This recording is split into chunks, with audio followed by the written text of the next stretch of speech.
오늘은 코로나19 확진자가 대구에서 처음 발생한 지 5년째를 맞는 날입니다.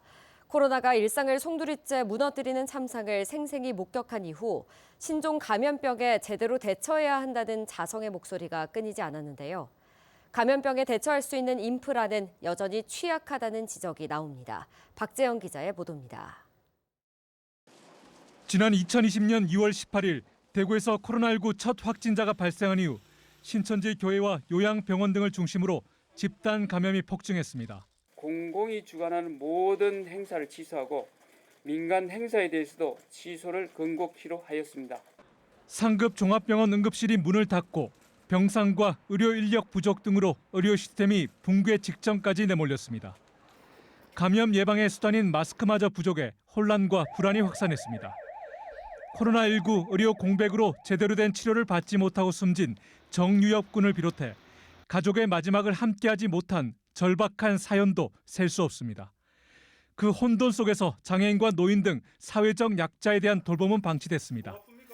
코로나 사태 이후 5년이 지난 지금은 나아졌을까? 지역 보건의료 전문가들은 신종 감염병이 발생하면 코로나19 대유행 때보다 더 심각할 수 있다고 현실태를 진단합니다.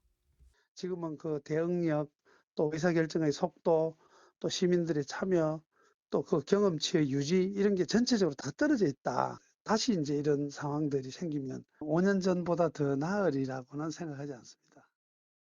또한 2027년까지 7곳 경북대 병원 터 안에 만들기로 결정된 감염병 전문 병원은 사업비 문제 등의 이유로 아직 첫 삽도 뜨지 못하고 있습니다.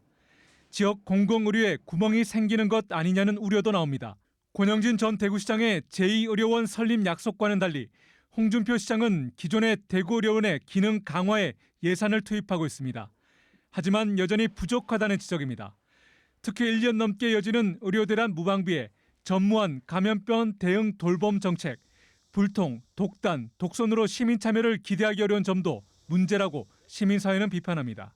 이럴 때 신종 감염병이 발생하면 대구시가 그때도 최고 백신은 시민 참여라고 한들 누가 대구시를 컨트롤 타워라며 전적으로 신뢰하고 따를지 대단히 의문스러워 홍 시장과 대구시가 이를 심각하게 받아들였으면 좋겠습니다. 코로나19 유행 당시에 참혹했던 경험을 되새기고 지금부터라도 시민과 함께 무엇을 준비해야 할지 고민해야 한다는 목소리가 큽니다. MBC 뉴스 박재영입니다.